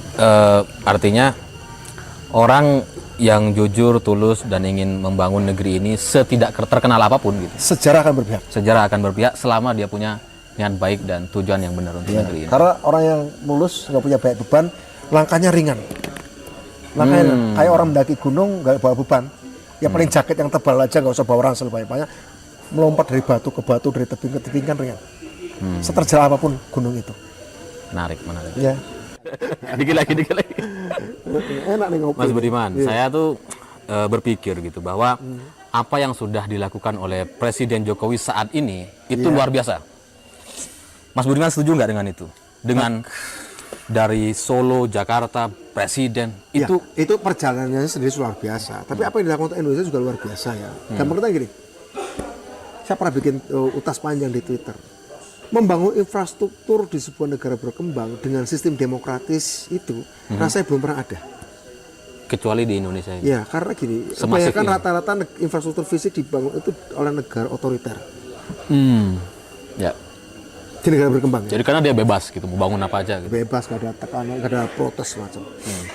Atau kalaupun negara demokratis seperti Amerika, infrastrukturnya dibangun itu karena dia kemudian mendapatkan sumber daya manusia dari negara-negara lain. Oh, Ekonomi menguasai dunia, oke. sehingga sumber pemasukan uangnya banyak untuk membangun infrastruktur meskipun sistemnya demokratis. Oke. Ya. Sementara Indonesia bukan negara ekonomi besar dunia, Ya. negara berkembang, demokratis pula, terus bikin infrastruktur itu menurut saya luar biasa. Jadi oke. Apa rahasia dari Presiden Jokowi yang bisa mengeksekusi pembangunan infrastruktur itu? Ada rahasianya, tapi menurut saya rahasia ini bukan eksklusif milik Pak Jokowi, bisa ditiru oleh orang lain. Apa itu? Atau Tidak ada beban. tidak terikat dengan Tidak ada beban, tidak terikat dengan cukong, tidak terikat beban apapun. Melangkah ringan saja. Bukan. Terjal, gunung terjal itu dilangkah ringan aja. Menurut saya penting Indonesia yang demokratis berkembang ini butuh pemimpin-pemimpin yang tidak punya beban masa lalu. ya udah selesai. Dia Sudah nggak selesai dengan dirinya sendiri. selesai dengan dirinya dan Tapi- tidak punya beban dibantu sama orang. Ya, dibantu boleh, tapi bukan hutang budi. Bukan hutang budi. Oh iya. Maksud saya gini, tidak punya hutang orang budi. nggak mungkin kerja sendirian. Oke. Semangat itu harus ditiru. Semangatnya ya, Semangatnya. Ya. bukan cara kerjanya. Ya. Karena cara kerjanya kan beda setiap zaman. Ya. 2014 berbeda dengan 2019. Berbeda dengan 2024. Berbeda dengan 2024, berbeda dengan 2029. Sekarang kita- Tapi semangat tanpa bebannya. Yang permanen harusnya semangat tanpa bebannya. Yang nggak boleh berubah semangat tanpa bebannya. Itu nggak boleh berubah. Berani mengambil. Oh iya. Tapi soal caranya itu harus berbeda. Oke. Kata-katanya berbeda. Tapi semangat tanpa bebannya itu yang nggak boleh berubah. Oke. Tanpa beban masa lalunya itu. Menurut Mas Budiman nih, Ya. 2024 itu kan berbeda. Tantangannya apa yang menjadi pembeda dibandingkan 2014? Dengan Tantangannya? 2019. Tantangannya 2024 ke depan. Gini, saya mau pakai analogi. Ya. Ibaratnya Indonesia itu anak sekolah Oke. SD. Oke. Anak Indonesia itu sampai kelas 4 SD. Sekarang. Sampai kelas 5 SD itu ranking tengah terus. Oke. Naik kelas sih. Tapi Tapi di ranking tengah. tengah ada 50 siswa ya, ranking ke 34 gitu kan. Tapi Ya, naik ya. kelas, nggak sampai 3 kelas. Naik. Oke. Sampai kelas 5 SD. Mhm. Kemudian muncul guru yang betul-betul perhatian betul sama si anak ini. Oke. Karena guru ini tahu potensi anaknya tapi entah kenapa tertekan. Mhm. Yuk udah tak ajari bapak atau ibu ya. Gimana kalau besok itu kelas 5 ini kamu bisa jadi juara 1. Karena potensimu ada untuk jadi Oh. juara 1. Oke. Dirawat lah. Sampai betul setelah kelas 5 SD. Maaf sampai kelas 6 SD. Sampai kelas 6 SD, sampai kelas 6 SD juara 1 kelas 6 SD-nya itu. Sementara kelas sampai 1 kelas 5 ranking 34 itu ya. Kelas 6 SD juara 1. Jadi mengejutkan gitu. Mengejutkan. Oke. Minimal juara 2 lah atau juara 3 kira-kira. Oke. Pak Jokowi berhasil membuat dia bukan naik Juara. kelas tapi naik ranking. Oke. Guru itu adalah Jokowi. Guru itu adalah Jokowi. Oke. Oke. Setelah itu, apa yang harus kita lakukan pada anak ini? Naik SMP. Karena imajinasi tadi SD. Kayak SD kan? Naik SMP Oke. berarti. Tapi ada sebagian orang yang berpikir dan mengira, Cukup. dia kelas 6 SD bisa juara 1. Gimana kalau tahun depan mulai lagi dari kelas 6 SD supaya dia tetap juara 1? Ada yang berpikir kayak gitu. Meniru apa yang dilakukan oleh Pak Jokowi. Tidak tahu bahwa tantangannya dia harus dikasih tantangan lebih besar. Dia harus masuk ke SMP. SMP Kalau SD sih pasti lulus. lulus. Nggak usah dilatih juga pasti lulus. Bukan mempertahankan kejuara satuannya, Bukan. di tingkat SD-nya. Tapi dikasih tantangan lebih tinggi. Oke. Indonesia butuh tantangan. Apa itu tantangan yang lebih tinggi itu, Mas? Maka tadi saya bilang bahwa ibaratnya Indonesia itu komputer.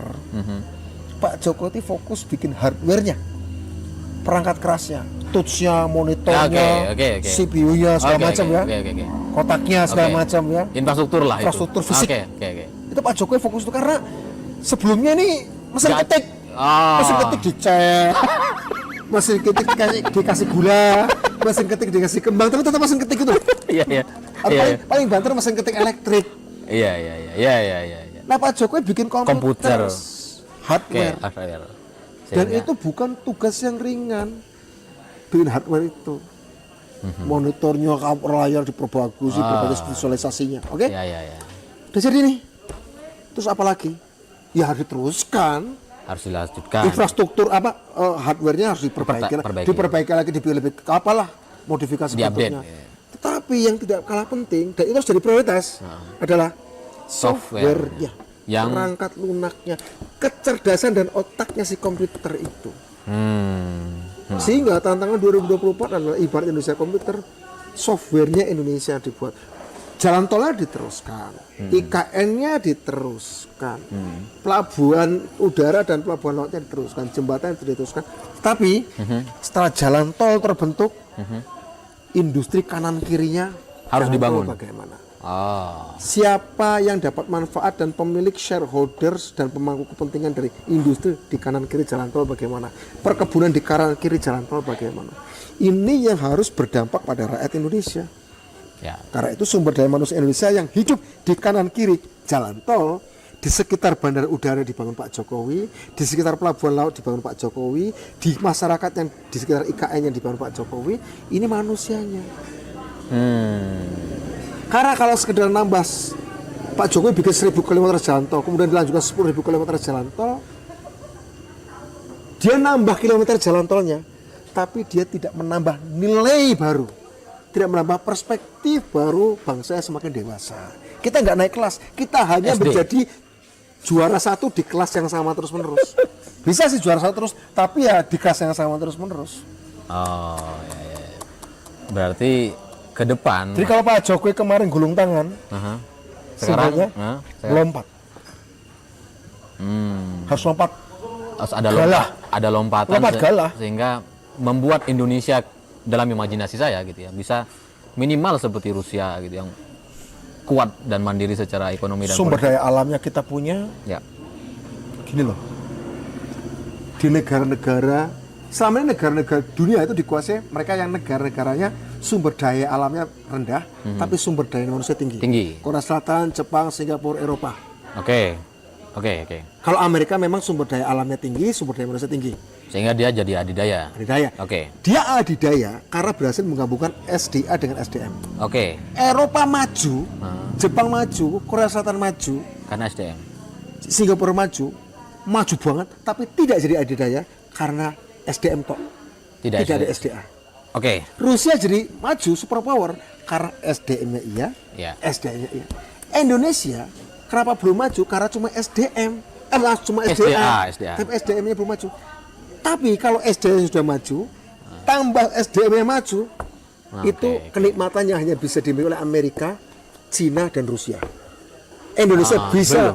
Belum. Sekarang Indonesia belum. Tapi bisa. Indonesia tidak. Kalau Indonesia maju, dia tidak akan berhenti menjadi Korea Selatan. Kalau Indonesia maju, dia tidak akan berhenti menjadi Jepang. Ya. Kalau Indonesia maju, dia tidak akan berhenti jadi Eropa Barat. Ya. Dia akan jadi Rusia. Batasnya ini, kelasnya ini Amerika. Cina, Rusia. Rusia. Karena apa? SDM-nya kuat. Maaf, SDA-nya kuat. SDA-nya kuat. SDA-nya kuat. Alamnya kuat. Apalagi SDA kuat. Jadi jangkauan kita lebih tinggi daripada Eropa. Seharusnya, sebenarnya gitu. Kalau kita mengelola Indonesia dengan imajinasi, perspektif baru, tantangan baru, peluang baru, gitu loh, Alif. Ya, gini Mas Budiman. Ini kan kita sudah masuk ke bahasan imajinasi tadi, yang saya bilang tidak ada batasnya. Tidak ada. Ini kita akui sekarang kita sedang berada di negara demokrasi gitu ya, dengan segala aturan dan keterbatasannya. Tapi coba kita putus batasan-batasan itu, aturan-aturan itu gitu, sejenak gitu ya. Dan saya ingin tanya ke Mas Budiman, apa yang akan dilakukan oleh Mas Budiman untuk membuat lompatan itu terjadi dan Indonesia menjadi negara adidaya seperti Amerika, Cina, Rusia? Apa kira-kira yang akan dilakukan oleh Mas Budiman dengan segala kekuatan? Maksudnya Mas Budiman ini posisinya super power gitu. Ini kan imajinasi. Oh, imajinasi, gitu ya. Bisa melakukan apa saja. Gitu. Di Indonesia bisa melakukan apa saja gitu. Katakanlah seperti itu. Apa yang akan tahapan-tahapan yang akan dilakukan oleh Mas Budiman untuk melakukan loncatan itu? Membagi keberlimpahan. Berlimpahnya informasi harus dibagi secara adil.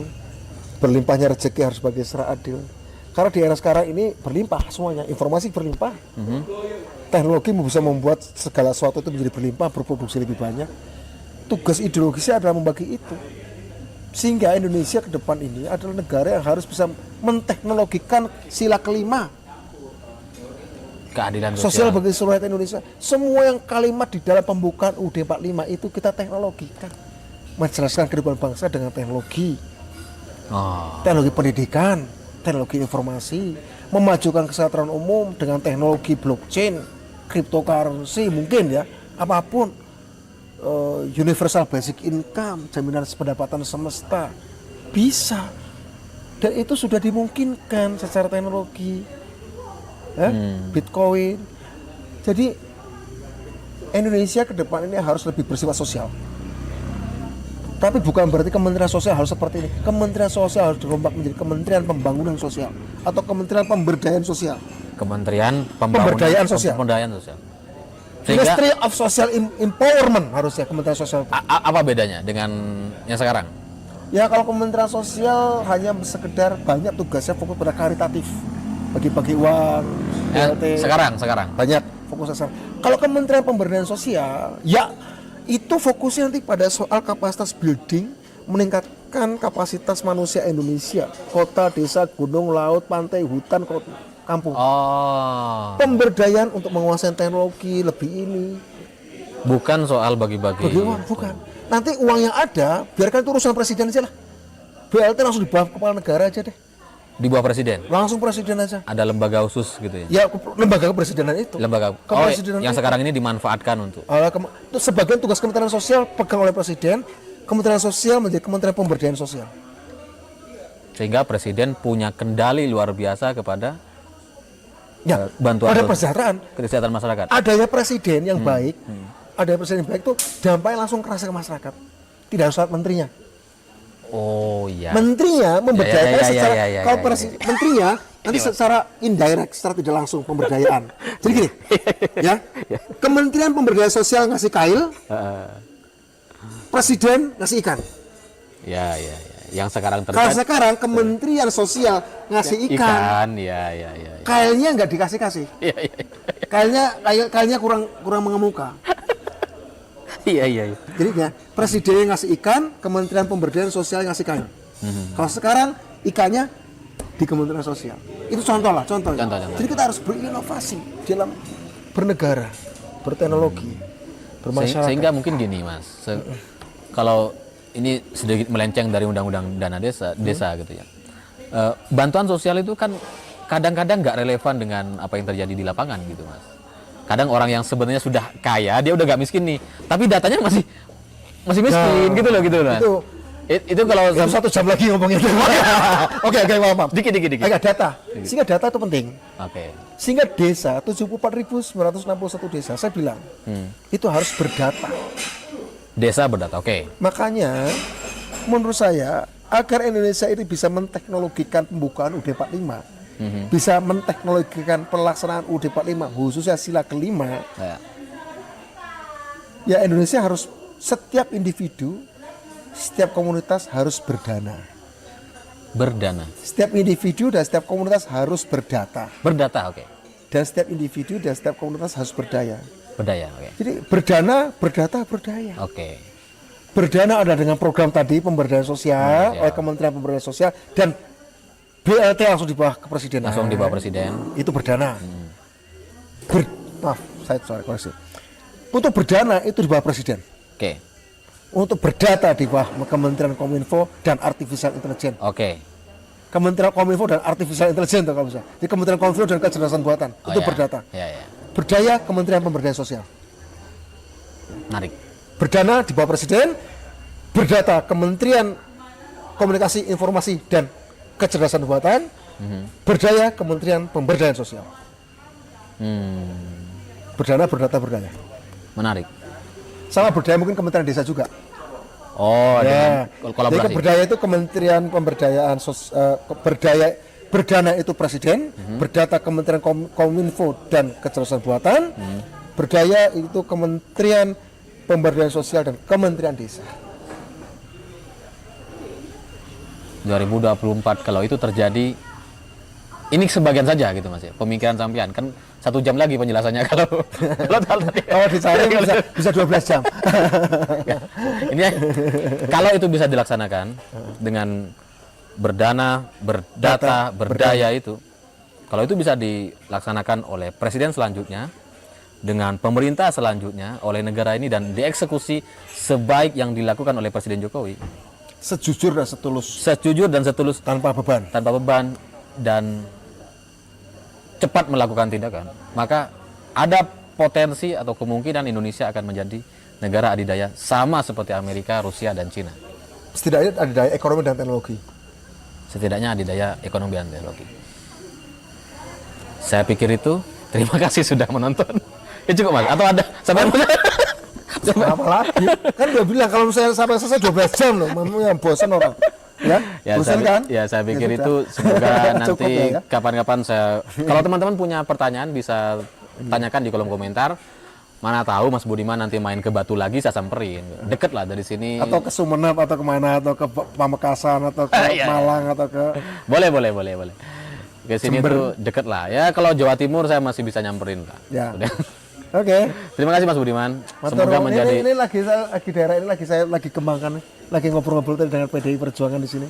apa ini Mas? Mau kita ini kan tanah yang dimiliki PDI Perjuangan. Oh, ini sebelah sini. Iya nih 2,3 hektar. Di lembah dingin. Saya tadi ngobrol-ngobrol ini harus menjadi kawasan ideologi dan teknologi. Menarik. Tapi nanti aja kawan-kawan, nggak usah dibocorin. Ya, nanti kita mau ngobrol nanti dengan Saya sebenarnya masih ingin bicara soal imajinasi Indonesia menjadi negara adidaya, karena itu saya pikir harapan kita semua.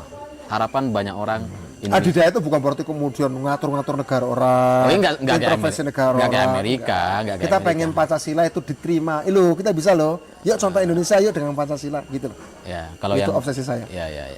Dan semoga pada akhirnya 2024 atau 29, 34, 45. dapat 5 itu pada akhirnya akan mengantarkan Indonesia ke gerbang kemajuan menjadi Indonesia negara maju. Dan seperti yang kata Mas Budiman katakan di video sebelumnya, gimana Mas? Apa? Salah satu syarat Indonesia menjadi negara maju minimal sampai 2045. Oh, itu. Gimana? Salah satu syarat Indonesia untuk menjadi negara maju sampai 2045, kekuatan politik yang menang pemilu di Indonesia jangan berganti. Secara demokratis tentu diserahkan pada rakyat tiap 5 tahun sekali. Ya. Tapi saya berharap partai nggak ganti, partai yang menang dengan demokratis. Ya. Tentu saja bukan dipaksakan seperti zaman Orde Baru, enggak. Siap. Ya, maka itu sebagai kader partai PDI Perjuangan ya saya pengen harap terus memperbaiki diri dan terus merelevankan diri. Setuju. Ya, Setuju. dengan kesukaran rakyat ya dan kecintaan rakyat ya kita nggak maksa-maksa. Siap. Tapi dukung kami, koreksi kami kalau kami salah. Siap. Ya, makasih. Makasih Mas Budiman. Ya. Terima kasih sudah menonton. Buat yang punya pertanyaan silahkan komentar di kolom komentar. Sampai ketemu di episode selanjutnya. Terima kasih. Begitulah kura-kura.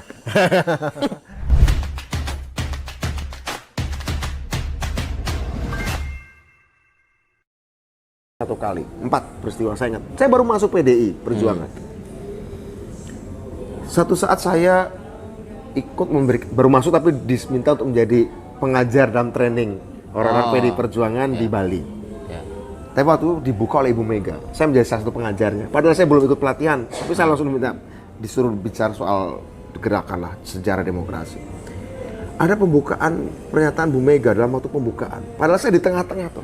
Dan Ibu Mega waktu itu kan baru saja jadi oposisi partainya. Ibu Mega ngomong kayak gini. Di tengah pidatonya, tuh Budiman Sujatmiko. sudah masuk PD Perjuangan. Waktu acara Ada di Bali, di Denpasar, ratusan orang. Dia akan membawa kita kembali ke rakyat.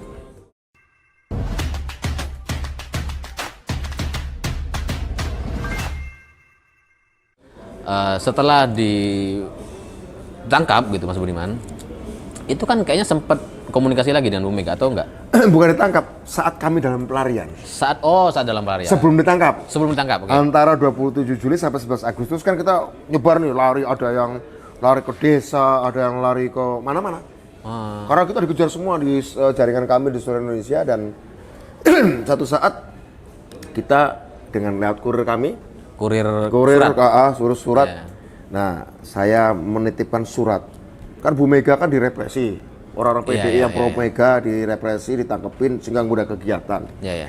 Tapi saya melihat bahwa itu adalah momentum perlawanan. Ya. Bahwa setelah perlawanan tanggal 27 Juli ini pasti akan lahir perlawanan-perlawanan lain untuk demokrasi.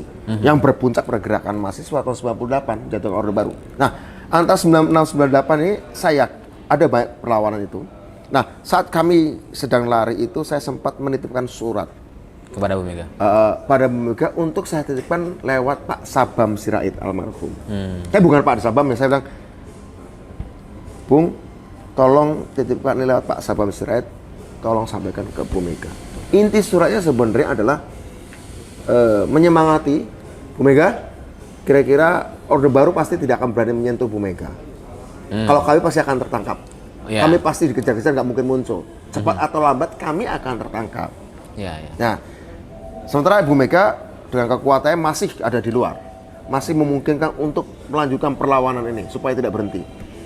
Ya, kira-kira menyemangati itu sambil mencari inspirasi dari perjuangan demokrasi di Myanmar, ya, dari tokoh Aung San Suu Kyi, dari Filipina, dari Cory Aquino yang melakukan gerakan demokrasi melawan diktator Ferdinand Marcos di Filipina, ya, yang suaminya dibunuh. Nah, saya menempatkan Ibu Mega sejajar dengan Corazon Aquino di Filipina dan Aung San Suu Kyi di Myanmar. Jadi kira-kira, Bu, Ibu adalah perempuan yang lain yang berjuang untuk demokrasi, ya teruskan saja. Kalau saya sih pasti saya dan teman-teman cepat atau lambat akan tertangkap. Karena waktu saya dalam pelarian belum tertangkap. Dan tertangkap beneran. Akhir 11 Agustus tertangkap. Gitu. Oke. Waktu 96 pernah ketemu Bu Mega. Ya. Bicara soal mendukung lah. Ketemu lagi setelah tertangkap tuh kan pasti nggak pernah ketemu dong, ketika masuk penjara kan nggak mungkin bisa ketemu dengan Bu Mega kan itu kan. Nah, ini dia masalahnya, nggak mungkin kan, nggak mungkin. Sampai kemudian saya bertemu Ibu Mega setelah demokratisasi, tapi itu pun tidak langsung. Saya kemudian sempat kuliah ke Inggris 2 tahun.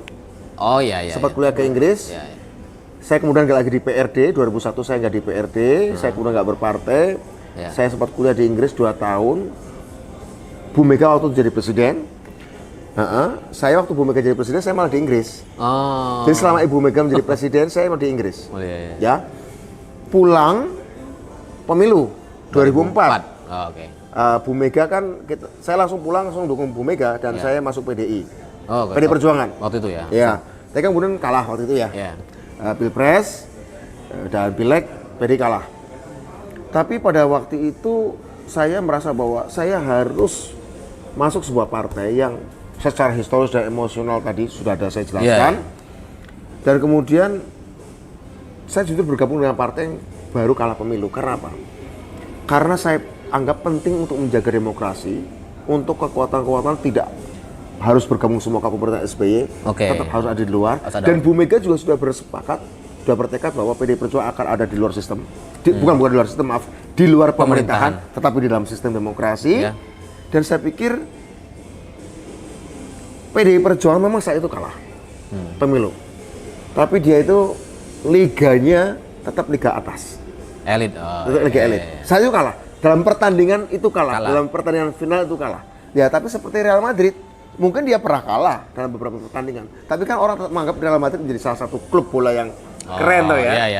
Dan menurut saya, ya pada pemilu 2004 saya anggap seperti Real Madrid yang kalah dalam sebuah pertandingan final, katakanlah begitu ya. Tapi dia tetap kualitasnya tetap kuat, tetap tinggi. Sehingga kemudian ya tinggal bagaimana membuat ini suatu saat menang lagi. Sehingga saya bergabung ke PDI Perjuangan, saya dengan teman-teman aktivis mendirikan REPDEM, Relawan Perjuangan Demokrasi, untuk kita usulkan menjadi saya PDI Perjuangan dan kita bergabung dengan PDI Perjuangan. Justru pada saat PDI Perjuangan baru kalah pileg dan Bu Mega baru kalah pilpres. Kita justru rame-rame untuk memperkuat itu. Abis itu ketemu lagi nggak Mas? Ya setelah itu ya ketemu, Sering-sering. sering ketemu. Bahkan pada waktu 2004, 2005 ada kongres di Bali. Saya oleh almarhum Pak Taufik Kimas diajak ketemu Bu Mega berbicara empat mata. Oh. Pak Taufik ngajak kan di kongresnya di Hotel Ina Grand Bali Beach di Sanur. Oleh Pak Taufik, kamu ketemu Bu Mega ya? Saya antarkan ke depan pintu, kamu ngobrol empat mata dengan Ibu. Bahas apa tuh? Bahas Waktu itu. Menarik Ibu Mega. atau nggak boleh gitu kan? Enggak, Bu Mega menarik bicara begini. Saya ceritakan aja ya, Iya. udah lama. Gimana? Wah, ini revolusioner. Oh. Gitu. Terima kasih Bu. Gitu Ingat kan, soal udah- cerita waktu itu. Iya. Tapi kan saya revolusinya untuk melawan otoritarisme. Jadi kita memang harus ke demokrasi. Ya saya terinspirasi oleh Bung Karno Bu. Bung Karno kan guru politik saya bilang gitu. Dan saya senang saya bisa bergabung dengan partai Bung Karno yang kebetulan dipimpin oleh putri beliau. Menarik sekali ketika beliau mengatakan, Bud, PDI Perjuangan adalah partai orang kebanyakan. Banyak pendukungnya di desa-desa, banyak pendukungnya orang-orang miskin di kota-kota. Cara berpikir mereka kebanyakan ya tidak terlalu canggih. Biasa. Pikir rakyat biasa. Tapi mereka tuh punya energi yang bisa membuat perubahan luar biasa di Indonesia. Oh saya sepakat Bu. Karena kebetulan keluarga saya juga PDI dan mbah-mbah saya dulu juga PNI. Saya tahu tentang Marahain dan memang orang-orang Marahain ya orang yang berpikirnya biasa tapi ketika sudah bersikap bisa melakukan perubahan-perubahan luar biasa untuk negeri ini Bu. Karena itu saya masuk Jadi ke itu PDI. awal Mas Itu Budiman. ngobrol, Betul. ya ngobrol saya tidak melihat beliau sebagai ketua umum tapi ya seperti kakak atau adik, ibu atau anak senior dengan junior. Sebagai orang yang Sebagai orang yang pernah merasa dididik oleh Bung Karno. Kalau tentu beliau dididik oleh Bung Karno langsung ya. Iya. Oh. Sebagai ayahnya. Iya. Saya merasa sebagai murid Bung Karno dididik oleh bacaan-bacaan dan tulisan-tulisan beliau. Jadi saya anggap pertemuan itu adalah pertemuan antara dua murid Bung Karno. Saya merasa itu ya, nggak tahu Ibu Mega ya. Saya merasa karena kami banyak bicara tentang Bung Karno, bicara tentang perubahan, bicara tentang nasionalisme, bicara tentang demokrasi, bicara tentang kehidupan rakyat. Jadi saya menganggap pertemuan itu pertemuan antara dua murid Bung Karno. Satu murid langsung, sekaligus anaknya. Saya murid tidak langsung, hanya lewat bacaan. Ideologis saja. gitu. Ya, kira-kira itulah sebenarnya. Nggak bicara jabatan, tidak bicara apapun, kita bicara sejarah. Apa yang kita alami sama-sama beberapa tahun yang lalu, peristiwa 9/27 Juli, Kuda Tuli. Oh, jadi Bu Mega tahu tuh Mas Budiman yang Ya tahu, sangat tahu. yang melawan yang Oh iya sangat tahu dan beliau mengapresiasi itu. Ya begitulah, nggak ada hubungan, nggak ngomong partai, nggak ngomong apa. Dan Pak Taufik, silakan kamu ku antar ke pintu. Aku nggak ikut ngobrol apapun. Ya kira-kira gitu. Dan Bu Mega bicara ya evolusi PDI Perjuangan, gerakan rakyat, kemudian perubahan Indonesia itu harus dilakukan secara sistematik, itu intinya. Oh, Jangan jadi gerusa-gerusu, secara sistematik dan harus punya kesabaran. Oh iya. Revolusioner. Oh, itu yang sering dibilang Bu Mega. Itu di situ saya pertama kali Bu Mega mengatakan itu, empat mata di kamar ngobrol. Jadi gini Mas, dalam kesimpulan saya, Mas Budiman itu punya hubungan yang secara personal sudah masuk nih, hubungan dengan Bu Mega. Kalau awal kan masih fan dengan fans. idola gitu kan. Iya. Masih ngefans sama idola nih. Tapi bukan berarti sering ya. Bukan berarti sering ketemu ya. Oh. Tapi setiap pertemuan ya seperti itu. Oh, ya ini gini Mas. Selalu berbicara hal yang kualitatif. Oh iya. Jadi gini. Seperti yang saya bilang di awal, ketemu Bu Mega tuh susah. Sangat susah gitu. Jadi ketika Mas Budiman punya akses atau punya keistimewaan untuk ketemu langsung dengan Ibu Mega itu luar biasa gitu. Dan saya akan masuk ke pertanyaan selanjutnya terkait apa sebenarnya, mungkin ada nggak cerita yang pernah dilakukan sama Bu Mega gitu ya, dan ini luar biasa dan orang tuh mungkin banyak anak muda kayak saya nggak tahu. Karena saya kalau ngelihat Ibu Mega terus terang ya, dulu ini mau saya cerita jujur ya. Iya. dalam bayangan saya Ibu Mega ketika tahun 2004 ketika saya tahu soal, bukan tahu politik, melihat kontestasi Pilpres itu ya, dan kemudian Ibu Mega kalah, yang menang adalah SBY yang karena ganteng dan sebagainya, saya melihat Ibu Mega ya orang yang sudah kalah gitu. Orang yang ibu-ibu ikut kontestasi kalah, udah. Saya nggak, waktu itu saya nggak hormat sama sekali sama Ibu Mega. Sampai kemudian saya merasa tahu dan akhirnya ngerti bahwa ternyata ada yang salah nih dengan pemerintahan yang waktu itu. Dan kemudian saya ngerti, oh ternyata yang dilakukan Bu Mega tuh bener nih selama ini gitu. Baru saya tuh mulai kebalik tuh, sweet gitu loh. Oh, gitu. Saya berarti di kelompok yang salah selama ini. Karena dulu saya dukung Pak SBY. Oh iya. Tapi akhirnya setelah 10 tahun saya ngerti. Saya untungnya tidak pernah berada di kelompok yang salah. Mungkin pernah kalah, tapi tidak salah. Gitu. Kalah mungkin dia, tapi tidak pernah salah. Ini nyindir soal Prancis. Soal Makanya mendukung Argentina pemenang. Ini. Ya, jadi saya tuh penasaran gitu ya, karena cerita-cerita Ibu Mega itu jarang, atau mungkin saya tuh nggak punya akses ke orang-orang yang punya hubungan emosional dengan Ibu Mega. Ya saya kan ketemunya baru sama Mas Budiman gitu ya. Saya pengen teman-teman ini pengen. Jarang juga ketemu sama orang PDI ya. Jarang banget. Soalnya orang tuh kadang takut mau diajak podcast sama saya. Masa takut sih? Loh, masa? Kamu semenakakuan itu ya? Nggak apa-apa, saya juga pernah ditakuti kok. Ya, saya ini versi Mas Budiman tapi lebih digital. Tapi nggak sampai ditangkap enggak. Ya, tapi pernah di Uber pernah. Ya, tapi saya tuh penasaran gitu. Kalau kamu pernah berpolitik nggak pernah di Uber karena kasus politik, nggak asik. Pernah? Ya pernah. Kalau nggak pernah di Uber itu nggak asik. Oh gitu? Iya, jadi selamat lah. Selamat. Jadi saya tuh penasaran kenapa apa ya cerita dari Bu Mega nih yang Mas Budiman tahu gitu ya, dan anak-anak muda nih perlu tahu gitu Mas. Yang dilakukan revolusioner bagi negeri ini atau bagi sistem demokrasi di Indonesia gitu ya. Yang kemudian itu mengubah banyak hal lah. Seperti Mas Budiman tiba-tiba datang dengan undang-undang desa gitu. Itu Nah, ini menarik, saya mau jawab. luar biasa sekali gitu. Saya mau jawab nih, Apa itu? Alif. Ini ada kaitannya nih. Jadi gini, ada cerita di tahun 2005. 2005. Ingat ya, waktu itu belum ada Twitter, YouTube belum ada. ini. Ya. Jadi media sosial belum ada. Facebook belum ada. Nah, Facebook belum ada. Ya.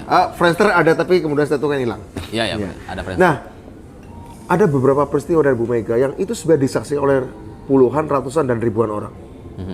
Tapi karena belum ada medsos ya tidak menjadi viral ya. Oh, ya apa itu? Tapi menurut saya itu personal banget dan saya tidak menyangka dan saya nggak siap. Ketika di Bali 2 kali, di Jakarta 1 kali, dan di Majalengka 1 kali. 4 peristiwa saya ingat. Saya baru masuk PDI Perjuangan. Satu saat saya ikut baru masuk tapi diminta untuk menjadi pengajar dalam training orang-orang PDI Perjuangan di Bali. Tapi waktu itu dibuka oleh Ibu Mega. Saya menjadi salah satu pengajarnya. Padahal saya belum ikut pelatihan, tapi saya langsung disuruh bicara soal gerakan lah, sejarah demokrasi. Ada pembukaan pernyataan Bu Mega dalam waktu pembukaan. Padahal saya di tengah-tengah tuh.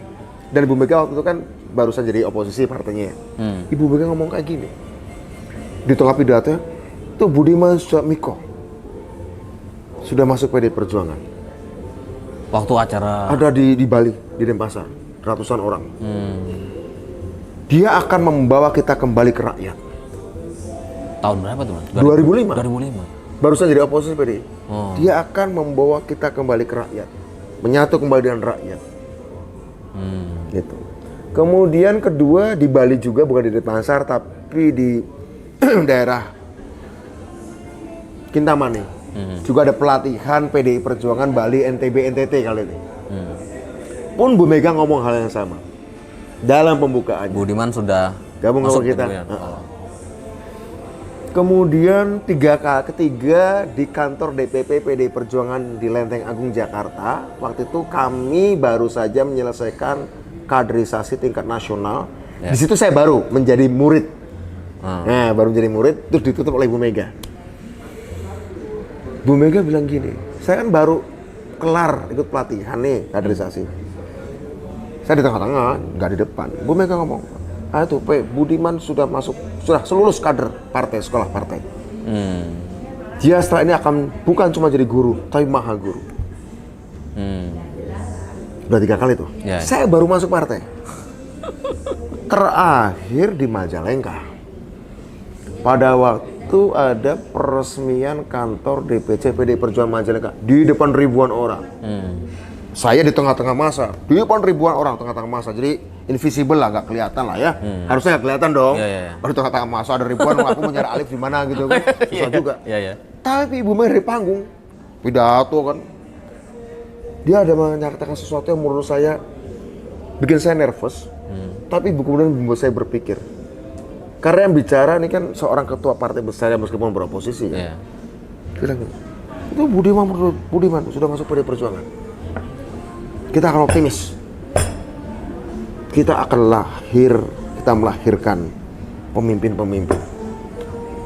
Di saat itu saya kemudian bicara sama teman saya, Mas Andre Parera, di sebelah saya. Wah, Bu Mega ngomong kayak gitu. Iya, kamu harus hati-hati.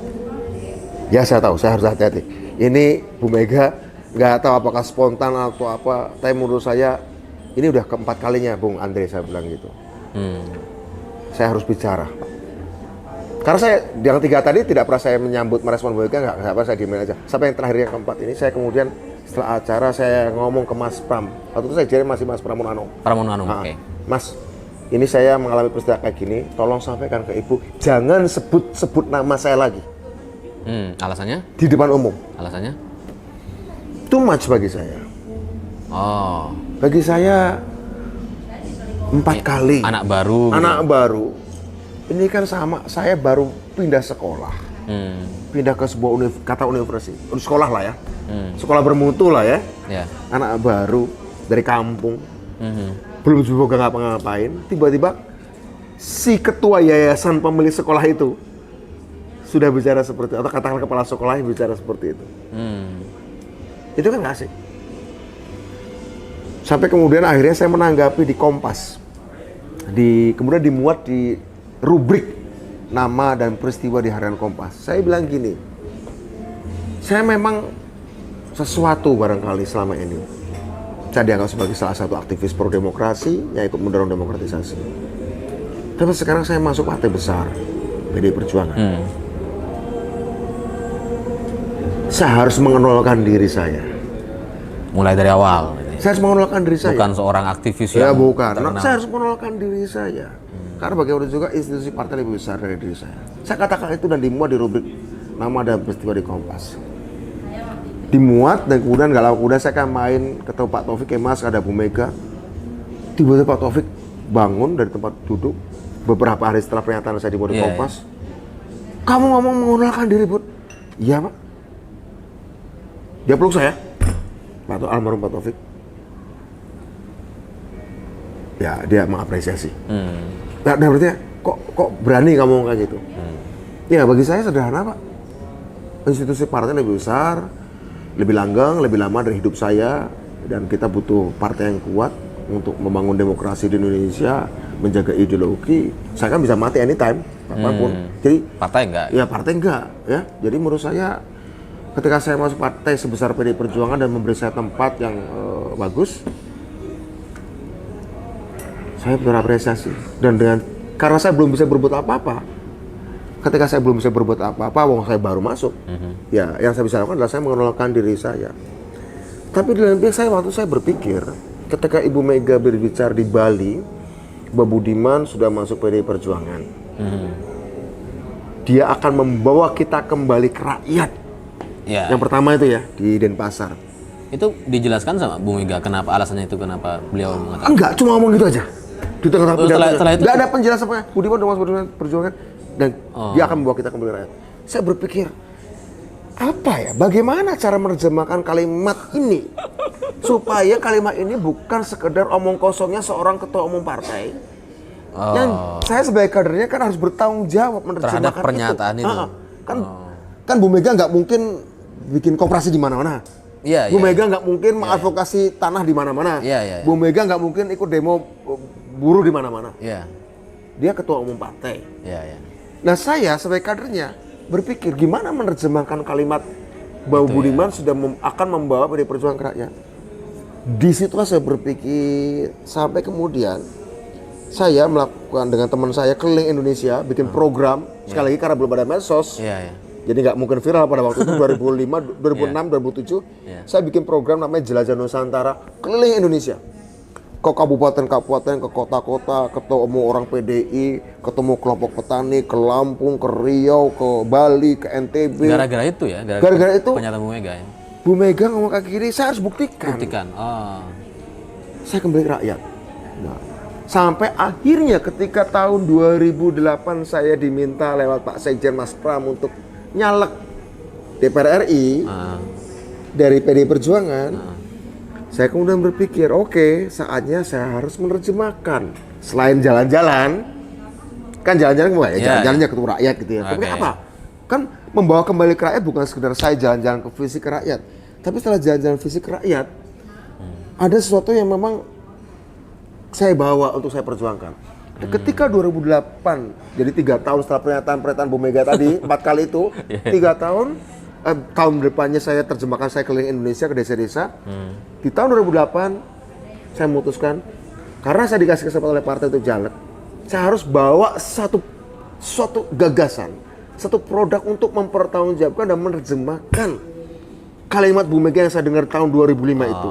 Karena saya merasa kalau pembicaraan dia omong kosong, salah saya sebagian, saya ikut malu. Saya harus menerjemahkan. Nah, disitulah gagasan Undang-Undang Desa muncul. Undang-Undang Desa itu. Saya harus menerjemahkan PDI Perjuangan Kembali Rakyat adalah dengan cara membawa Undang-Undang Desa dibawa ke DPR. Saya diskusi dengan teman-teman aktivis saya yang sudah jadi peneliti, sudah jadi dosen di UGM, teman-teman saya di aktivis di ITB yang sudah jadi peneliti, kita ngobrol. Kebanyakan teman-teman UGM sama ITB. UGM bagian demokratisasinya, bagian pendanaan desa, ITB bagian bagaimana menjaring teknologi di desa. Di situ tahun 2000 dan 2008-2009, sehingga kemudian ketika saya ditugaskan di Purwokerto, di Banyumas Cilacap di sini untuk jadi caleg, ya itu terinspirasi karena menerjemahkan Budiman akan membawa PD Perjuangan kembali ke rakyat. Terjemahan saya adalah Undang-Undang Desa itu. Draft Undang-Undang Desa setelah kampanye. Setelah selesai jadi Undang-Undang Desa ini, Bu Mega tahu dong? Oh tahu. Saya kemudian lapor ke partai. Partai Fraksi saya bawa draft Undang-Undang ini sebagai kampanye pemilu, sehingga saya punya tanggung jawab untuk mewujudkan ini menjadi sebuah undang-undang. Ke fraksi ya, fraksi mendukung, dibikin tim, begitu. Bu Mega sempat komentar nggak dengan selesai gitu? Pernah dipanggil dalam beberapa DPP untuk menjelaskan Undang-Undang Desa. Saya dengan Pak Arief Wibowo, anggota Pansus dari PDI Perjuangan untuk Undang-Undang Desa, kita sama-sama menerjemah. Ibu, ini Undang-Undang Desa ini. Waktu itu kantor PDI Perjuangan sudah pindah kembali ke Diponegoro, bukan lagi di Lenteng Agung. Kita terjemahkan ini pasal-pasalnya, kesempatannya seperti ini. Dan ini peluang-peluang untuk kita membangun desa, membangun Indonesia dari desa. Itu presentasi saya dengan Pak Arief Wibowo di DPP. Puncaknya adalah saat Rakernas terakhir, PDI Perjuangan menempatkan pembangunan desa menjadi tema Rakernas.